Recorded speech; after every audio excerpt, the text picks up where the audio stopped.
Still believe, and I still firmly believe that we were wrong. We should have given China a bloody nose at that time. War between India and China is imminent. I've said it on the Chanakya Dialogues Hindi. I've said it on various videos. I've said it so many times. You know, the Chinese, they're snakes.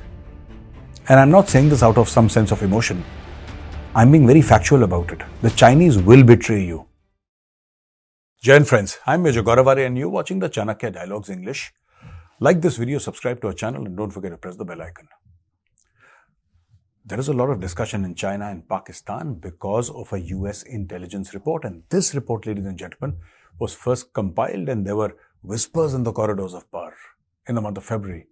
But day before yesterday, 1 month later, then it was discussed. It was released and now the media is talking about it openly, and there are some things that, this intelligence report has said which are truly shocking. You may not think initially that they are surprising, but that the United States of America officially thinks like that will come as a huge shock to you. It certainly came as a huge shock to the Pakistanis. I'm going to read from the report, ladies and gentlemen, and then I'm going to tell you and I'm going to analyze for you what actually this report says, but actually, what does it mean?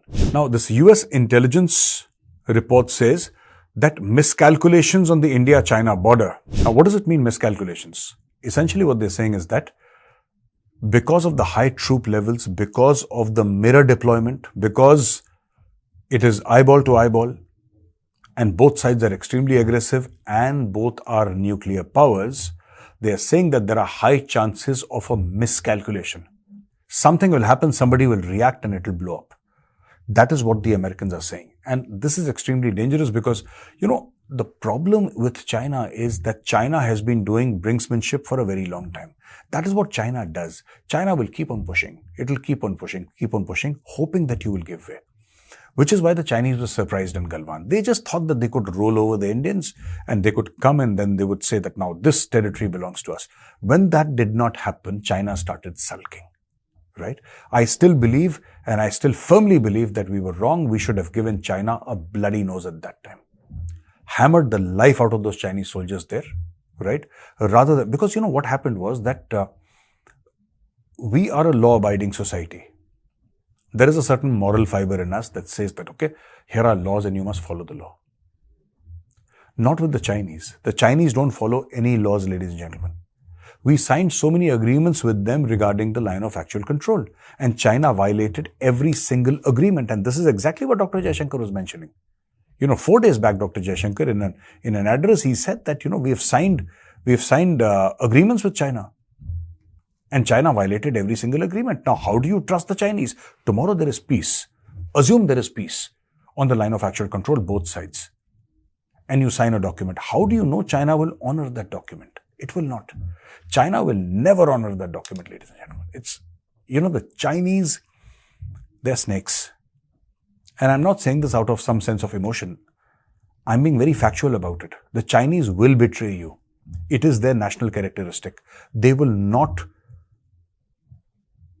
allow, they're not going to allow this peace to happen. They will keep on pushing based on their prowess, based on their, economic prowess, based on their military prowess. They're going to keep on pushing all the countries, whether it's India, whether it's the Philippines, whether it's Japan, Australia, everybody.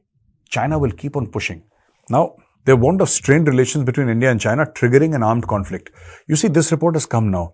You remember what I've been saying for a very long time. I've been saying on this very channel that war between India and China is imminent. I've said it on the Chanakya Dialogues Hindi. I've said it on various videos. I've said it so many times. A war between India and China is going to happen whether you like it or not. Whether it happens next year, after 5 years, after 10 years, an Indo-China war is going to happen. This is exactly what this American report says. I never had access to this report. It was released only day before yesterday. And I've been saying this for over a month now. This war is coming. There is no way this war is not coming. This war will happen. And India knows that this war has happened, which is why, the kind of money that India is spending on the armed forces, suddenly everything, buy this plane, buy this engine, 5th generation fighter jet deal, okay, carry on. We need light tanks, Zorawar, we need this submarine, we need, talk to the Spanish, get this technology, talk to the French, talk to the Israelis, get this. Deals are being signed every single day, and suddenly we see a plethora of weapons. Latest weapons being inducted. Most of them made in India, of course, but these plethora of weapons being inducted. Every day there is some news. This weapon system, that platform. Why? Because India knows. Because I, as an analyst, truly believe that there is going to be a war with China. They said that the Office of the Director of National Intelligence released the annual threat assessment of the US intelligence community on March 12th. The report takes stock of the heightened tensions between India and China since cross-border clashes, and they say that the shared disputed border between India and China will remain a strain on their bilateral relationships. I'm also saying that, very recently China made this comment saying that this is not the only part of our relationship. We have a very wide-ranging relationship with India, and the line of actual control is not the only thing. The fact of the matter is, Dr. Jaishankar has made it plain that unless you settle the line of actual control issue, there can't be absolute peace with China. We are not in for it. There can't be absolute peace with China, and this is what China is. You see, China speaks with a forked tongue, which is why China and Pakistan get along so well. They're the best of friends. Why? Because both of them have the same character. They're like snakes. They speak with a forked tongue. Look at China. China says we want peace with India and let us solve everything amicably, right? And then China sends a military delegation to Maldives, it sends a military delegation to Nepal, and it sends a military delegation to Sri Lanka. Go figure. How does that happen here? So can you really trust China? A country that violates the very agreement that it has signed? You cannot trust China.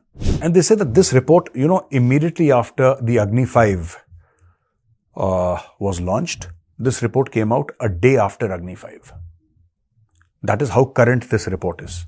Agni 5 is launched, multiple target re-entry.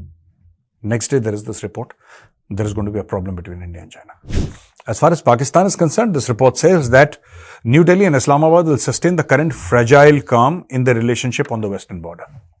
Which means that at least on the western border with Pakistan, there will be a fragile calm. In the sense that it's calm, it's fragile, but it's still calm. And that the ceasefire is held so far on the line of control. But one thing that this report misses out is the fact that Pakistan is a proxy for China. Speaking about proxies, this report says that Pakistan's long history of supporting anti-India militant groups and India's increased willingness under the leadership of Prime Minister Narendra Modi to respond with military force to perceived or real Pakistani provocations raise the risk of escalation during a crisis. There remains the potential for an event to trigger a rapid escalation. Well, that is true, ladies and gentlemen, because if Pakistan, see, we are very clear now under the current dispensation, and that is the benchmark that Prime Minister Narendra Modi has actually set. He set a certain benchmark that for all times to come, I think, till the time Pakistan exists. You see, maybe after 15-20 years, there is another Prime Minister. Obviously, Prime Minister Modi will one day, he'll say that, okay, I've had enough and I'm going here. Enough is enough. Now I want to relax. Maybe. I hope it's not anytime soon, and I hope it's still there to lead the country for the next 10-15 years. But I'm saying 25 years from now. That Prime Minister, whichever political party that he belongs to, will operate under the shadow, always operate under the shadow of Balakot, of the surgical strikes. He will have to, because that benchmark has been set. If Pakistan conducts a major attack, terror attack inside India, this is how this is what the public will demand. They will say, when Modi ji was the Prime Minister, he did Balakot, he did the surgical strikes, what have you done? So there is that expectation that if Pakistan does anything wrong, you respond militarily. And I think it's good that India has decided to stop talking to Pakistan. Just keep on hammering Pakistan, that's it. Why do you need to talk to Pakistan for what? How is it helping if you talk to Pakistan? It doesn't help you. Pakistan needs to be hammered periodically, and this report is, you see, it's saying perceived threats. It's saying real or perceived. There are no perceived threats or perceived actions from Pakistan. Pakistanis very proudly own these attacks. You had Chaudhry Fawad Hussain, who on the floor of the National Assembly, which is the Pakistani Parliament, he was congratulating the Prime Minister on Pulwama. And Pulwama was a terror attack in which we lost 40 of our brave brothers. 40 of our brave CRPF brothers we lost, and he congratulated Imran Khan on Pulwama. Imran Khan says Osama bin Laden is a shaheed. He's a martyr. When you ask Shah Mahmood Qureshi, is Osama bin Laden a terrorist or not? He hems, he haws. In his heart, Osama bin Laden is a hero. That is the Pakistani heart. He's a national hero, he's an international hero. They think that his life should be taught to kids to emulate. That is what Pakistan feels, but he knows that he needs money from the Americans. And because he needs money from the Americans, how is he going to call Osama bin Laden a hero? Because, he's the foreign minister. And next time he goes to the US for begging, he'll get slammed. If he goes to Saudi Arabia for begging, he'll get slammed. So nobody wants to take a risk there in Pakistan even now. But the fact of the matter is that they support jihad against non-Muslims. The Pakistani state supports jihad. They support terrorism and jihad. I've spoken to a lot of Islamic scholars and they've taken great pains to make me understand that there is a greater jihad and there is a lesser jihad, and the greater jihad is against your bad habits and blah, blah, blah, blah. All these things, these wishy-washy things, that the greater jihad is against your bad habits and it is against your bad character and you need to improve your character and improve your habits, and that is the true jihad. And the lesser jihad is to fight the infidels and fight whoever is doing wrong to you. This is nonsense. This is not. It may have been written in the Holy Quran or in the Hadith. I'm not doubting that. I'm saying the way some Maulvis interpret it is nonsense. There is only one jihad, and that is terrorism. Jihad is nothing but terrorism. Let us understand that. And this is what Pakistan will do again and again towards India. It will do that. Pakistan is sending its people to the UK. And 90% of the Pakistanis in UK, they are non-productive. They're just non-productive. They're just there to take money from the government and live off welfare. That's all they do. That's what Pakistanis are famous for. They go to Saudi Arabia to beg. But that is their that is their foreign policy, begging. So I'll not say anything against the Pakistanis there when they're begging. But I would like to say that whatever this report says, any action against India, any terror action against India will be met with overwhelming military force. This is something that the Americans, say that, there is a fragile peace which will sustain, but also the fact that under the leadership of Prime Minister Narendra Modi, India has now said that it's okay to respond militarily. Why not? Whenever you are attacked, I'm talking about America, whenever you are attacked, even if you're not attacked, you go and respond militarily. But you don't want the other countries to respond militarily. What a joke. So ladies and gentlemen, with this I come to the end of my video today, and I'm going to now answer a few questions. The first question is from Dr. Harshal Mehta. Jai Hind Arya Saab. Jai Hind, Harshal, how are you? I hope you're doing well in Ahmedabad. Kem Cho, Majama. How Atmanirbhar Bharat defense ecosystem is scaring PRC? Are we gearing up for something really big at the LAC in the next 5 years? Like 1967? Yes, this is exactly what I've been saying, Harshal. This is exactly. See, it's not just the Atmanirbhar Bharat defense ecosystem. It is everything. It is India's growing economic might. It is, 6 trillion being wiped out of China's share market.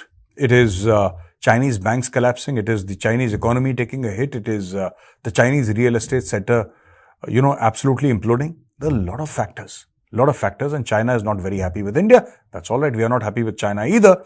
But will there be a war? 100%. Will it be like Nathula? When you say Nathula, you mean a contained skirmish, kinetic skirmish, but contained, like Nathula. 62 was spread out.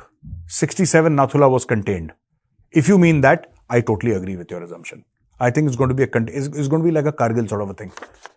Most probably in the Himalayas, and I would want it to spread to the seas. I will be happy if it spreads to the seas, because then if official war is declared, then we'll get to target Chinese containers carrying goods all over Europe. Then we can target them. That'll be great. Jai Hind, Major Sir. My name is Samarjeet Singh. Jai Hind, Samarjeet ji. So my question is that how the migrants of Bangladesh who are living in Noida with the fake Aadhaar cards saying that they are from Malda and West Bengal will get identified by the government according to you after implementation of NRC in India?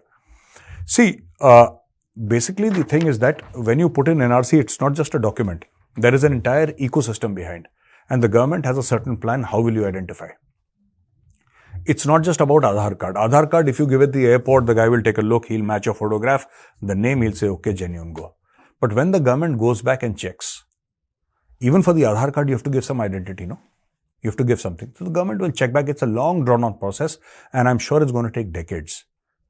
Is it a perfect system? No. In the sense that when I say perfect or non-perfect, I mean, will some people manage to get through? Yes. Will some terrorists manage to get through? Most probably. We can't say no to that. That danger exists. But the fact of the matter is that India has evolved a certain system or created a certain system in NRC where there is, various, let's say, gates or various protocols which will be put in place, and it's like a sieve. We call it channi in Hindi, So there are various channis, various sieves through which people will go, and they will be identified. Not all of them. There is always scope for error. We can't deny that. But the fact of the matter is we need to put in something in place. And it's also the fact that, you see, even if you manage to throw out some of them, not all of them, but some of them, a substantial number of them who are illegal aliens in India, I think it's going to be a big victory for India, because you can't take our sovereignty for granted and you can't take our borders for granted. Thank you very much, ladies and gentlemen, for watching this video. If you like this video, press the like button, subscribe to our channel, don't forget to press the bell icon. Jai Hind, Vande Mataram, Bharat Mata Ki Jai.